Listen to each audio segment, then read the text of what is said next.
Professor Bialis here. In this video we're going to be talking about section 5.3 where we multiply polynomials. Okay?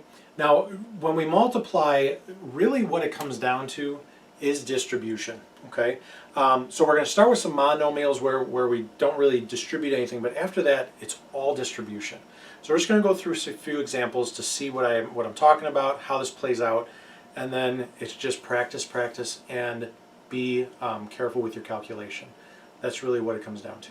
So let's start out with some monomials. Let's say we have 3xy squared times 2x cubed y to the fifth.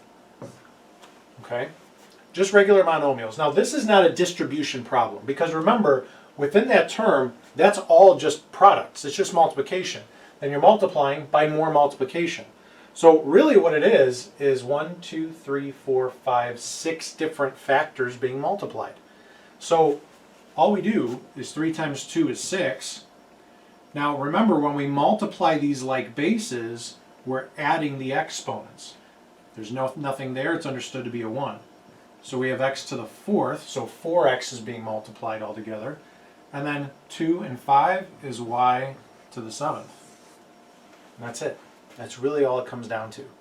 Okay? Now let's talk about polynomials where we have more than one term. Let's say we have 3x minus 1 times the quantity 2x plus 8. Okay, this is where we get into distribution. Okay?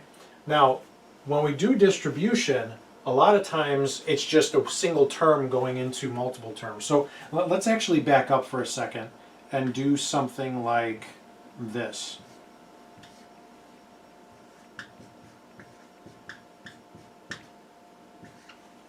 Okay? Now this is a little bit more straightforward with just plain old distribution. We're taking this single term out here and multiplying it onto each of those three terms within the trinomial following. So we would have a 10x to the fourth, because 2 times 5 is 10, and then we would add those exponents again, plus, and then we've got 2x cubed, and then minus 14x squared. And that's it. Okay? The tricky part here is switching gears in the middle of a problem. We're multiplying those coefficients, but we're adding the exponents. Multiply or add. We just got to make sure that we're doing the right thing at the right time. Now, if we go back to this one, okay, when we're distributing this, typically what we do is we distribute each of these terms separately into this binomial. Okay? Now, what I mean by that is I'm taking just that 3x and distributing it over to that binomial. And what that gives us is a 6x squared plus 24x. After that, I'm going to take the negative 1 and distribute that over to the binomial.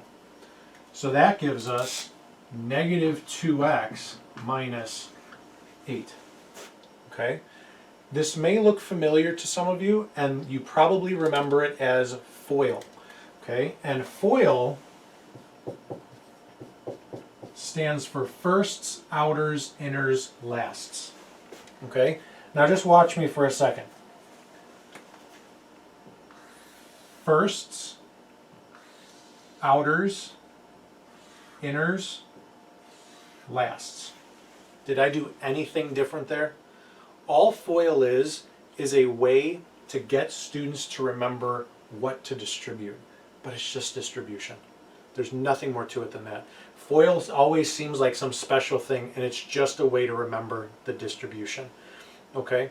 So if you want to reference FOIL, I'm going to reference it, time and time again in later videos when we're trying to, organize certain things, but really it's just distribution. Now, one more thing here. We did the distribution, we did the multiplication, but why would I mark a point off on this? Because we didn't pull it all together. Okay, so again, this is another one of those spots where we have to switch gears halfway through the problem. We're distributing and multiplying, or at this point, we can just combine like terms.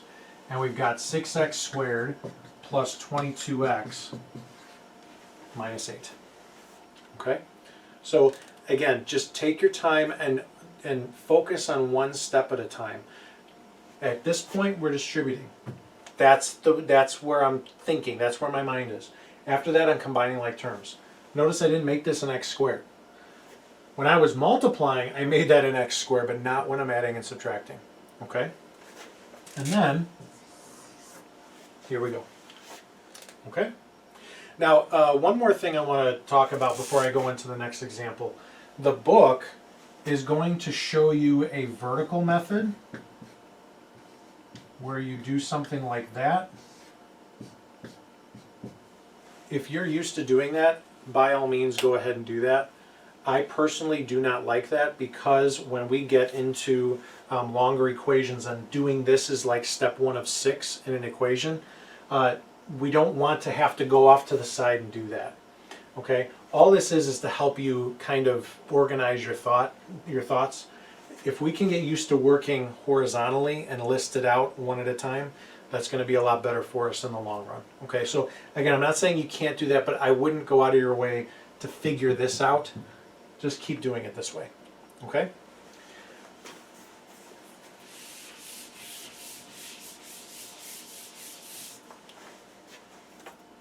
How about this?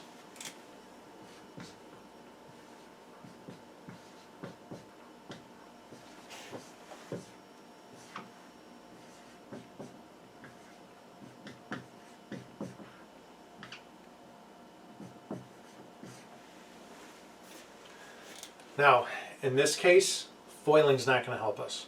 FOILing only works when you have a binomial times a binomial. Okay?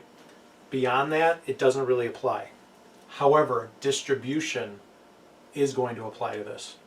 When we did that binomial times binomial before I talked about FOIL, I just did one term at a time, distributing it over. I'm going to do the same thing here. I'm going to take this x squared, and I'm going to distribute it over. So what I have is a 2x to the 4th plus 3x cubed plus 4x squared. Okay? Then I take that 2x and I distribute it over. So I have a 4x cubed plus 6x squared plus 8x. Then I distribute that negative 6. So that gives me a negative 12x squared minus 18x minus 24. Now, did I do anything crazy difficult? No. But as you can see, there's a lot that I laid out.